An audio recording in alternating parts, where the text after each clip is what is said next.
కళకు best friend వినుకొండలో the number 1 opticals Sriranga opticals RTC bus stand ఎదురుగా Jeevalayam complex Vinukonda. Eye checkup కోసం ఇప్పుడే శ్రీరంగ ఆప్టికల్స్ ని సంప్రదించండి. హాయ్ అండి, అందరికీ నమస్తే. Welcome to Suman TV. నేను మీ కావ్య.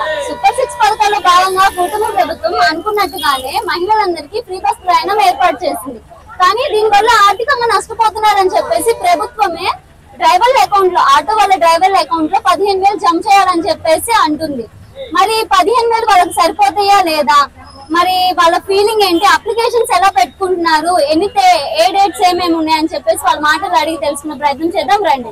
15,000 పట్టడం వల్ల మీకు ఎలా అనిపిస్తుంది? ఏముంది, మాకేం బాగా కిరాయి ఏం లేదు, అయ్యే ఆధారు మాకు. ఎందుకు లేదు, ఎప్పటి నుండి లేదు సార్? అయ్యే ఫ్రీ బస్సు పెట్టారుగా, ఆ ఫ్రీ బస్సు పెడతారు, కిరాయిలు ఏం లేవు, అందుకని 15,000 వేస్తున్నారు. వీలే ఉంది, వేస్తుండే బాగానే ఉంది. జగన్ ప్రభుత్వం ఈ ఫ్రీ బస్సు పెట్టడం వల్ల మాకు చాలా ఇబ్బంది కలుగుతుందండి.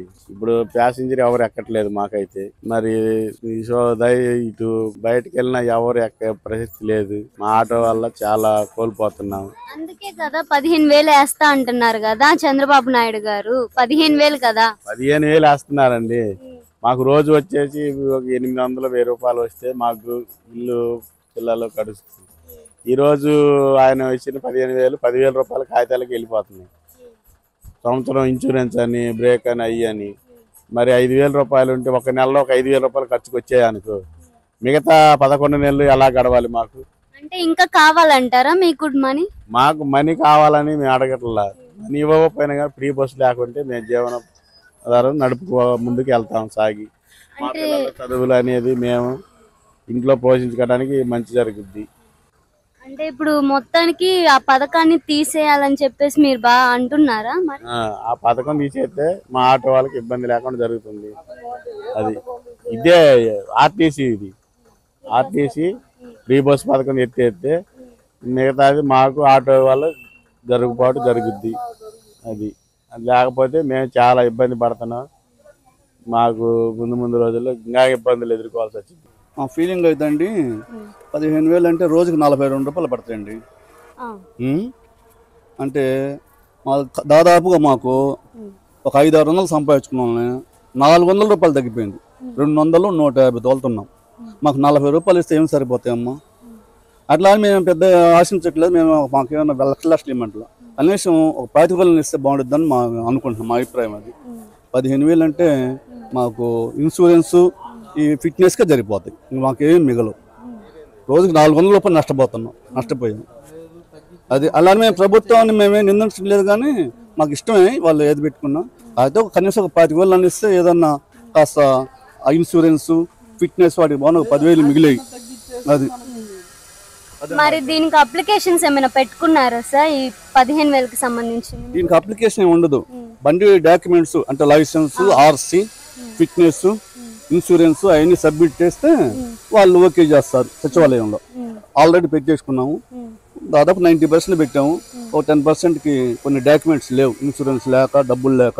ఇన్సూరెన్స్ మినిమం 9,000 ఇద్ది, డబ్బులు లేవు, అందుకని వాళ్ళకి ఆగిపోయింది. అది ఆటో తిప్పుకుంటా జీవనం సాగిస్తున్నాము.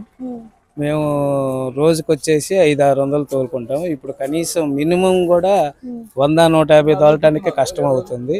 రైల్వే శాఖలో కూడా జనం స్త్రీలు అనేది రావట్లేదు కాబట్టి మాకు తోలకం మొత్తం తగ్గిపోయింది. మాకు ఈ తోలకానికి ఇల్లు జరగట్లేదు. 100-150 అంటే ఇల్లు జరగట్లేదు. ఆయిల్కే వస్తున్నాయి, కుటుంబాన్ని జరుపుకోవటానికి కుదరట్లేదు. కాబట్టి గౌరవనీయులైన ముఖ్యమంత్రి గారు గమనించి మా సమస్యను కూడా పరిగణలో తీసుకొని మమ్మల్ని కూడా ఈ 15,000 కాకుండా 25,000 ఇచ్చే మార్గం ఏదన్నా ఉంటే చేయమని కోరుకుంటున్నాం. అప్లికేషన్లు అది గవర్నమెంట్ ఆల్రెడీ ఇంతకు ముందు ఉన్న లిస్టు పంపించారు. ఆ లిస్టు కూడా 3 రోజుల్లో సబ్మిట్ చేయాలని డాక్యుమెంట్లు టైం ఇచ్చారు. ఆ టైం సరిపోలేదు. కొంతమంది భవానీలు మొత్తం ఆగిపోయారు. అందుబాటులో ఉన్న వాళ్ళు మాత్రమే పెట్టుకోగలిగారు. దీనికి మళ్ళీ టైం ఇవ్వాలని కోరుతున్నాం సార్. స్టేషన్ దగ్గర 50 మంది ఆటో వాళ్ళు ఉండవండి. మేము ఎటువంటి లోకల్లో తిరిగేవాళ్ళు కాదు, స్టేషన్ కనిపెట్టుకొని మేము తిరుగుతున్నాము. అట్లాంటి మాకు రోజుకి 500-600 రూపాయలు మాకు రైల్వే స్టేషన్ మీద వచ్చాయి. ఈ ఫ్రీ బస్సు వల్ల రైల్వే స్టేషన్ ప్యాసింజర్ కూడా రైల్వే కూడా కనెక్షన్ తగ్గిపోయినాయి. మేము దానివల్ల బతకలేకపోతున్నాం. ఈ 15,000 ఇచ్చిన వల్ల మాకు ఉపయోగం లేదు. మాకు రోజుకు 40 రూపాయలు అంటే 40 రూపాయలు తీసుకుపోతే ఇల్లు గడుస్తుందా? గడవదు. దానికి మెకానిక్ కాడికి పోతే వాడు 1000 ఖర్చు పెట్టుకోవాలి మేము. మళ్ళీ 15,000 ఎట్టుపోతాయండి? మాకు కాదుగా. ఇప్పుడు 15,000 ఇచ్చాడు ఆయన, మామూలుగా డాక్యుమెంట్ అవి పెట్టుకోమన్నాడు, వాటికి సరిపోయినాయి. తర్వాత సంవత్సరం అంతా మేము ఏం చేయాలా? మేము ఎలా బతకాలా? ఈ 42 రూపాయలతోటి మేము బతకలేగా. ఒక్కొక్క ఆటో డ్రైవర్కి 6-7 మంది కుటుంబాలు ఉన్నారు. ఆ కుటుంబాన్ని ఎట్ట పోషించుకోవాలా? పిల్లల్ని ఎలా చదివించుకోవాలా? మళ్ళీ మా హాస్పిటల్ ఖర్చులు ఏంది? మా బండి రిపేరింగ్ లేనిది మేము ఎలా పోరాడి చేయాలా? దాన్ని కనిపెట్టుకొని సీఎం గారు ఆటో డ్రైవర్లని కొంచెం ఇది చేసుకొని, సరే మాకు 15,000 కాకుండా 25,000 రూపాయలు మాకు ఇస్తే ఎట్టో ఒకటి మేము రొటేషన్ చేసుకుంటాం. మాకు ఆ ఏర్పాటు చేయమని మేము సీఎం గారిని అడుగుతాం. మా బస్సు వల్ల మాకు ఇబ్బంది లేదు.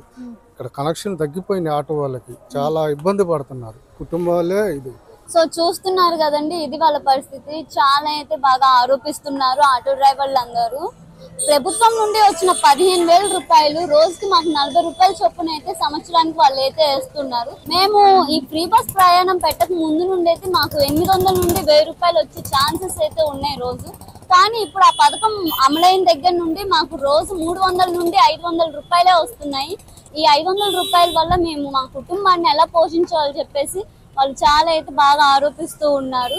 ఇంకొందరైతే ఆ 15,000 అనేవి కనీసం సర్వీసింగ్ కావచ్చు, ఆటో వాటికే సరిపోతాయి, దీనికి ఇంకా పెంచాలని చెప్పేసి ఇంకొందరు అంటున్నారు. 25,000 అయితే సంవత్సరానికి ఇస్తే మాకు సరిపోతుందండి, 15,000 అయితే మాకు సరిపోవు అని చెప్పేసి కొందరు ఆటో డ్రైవర్లు అయితే అంటూ ఉన్నారు.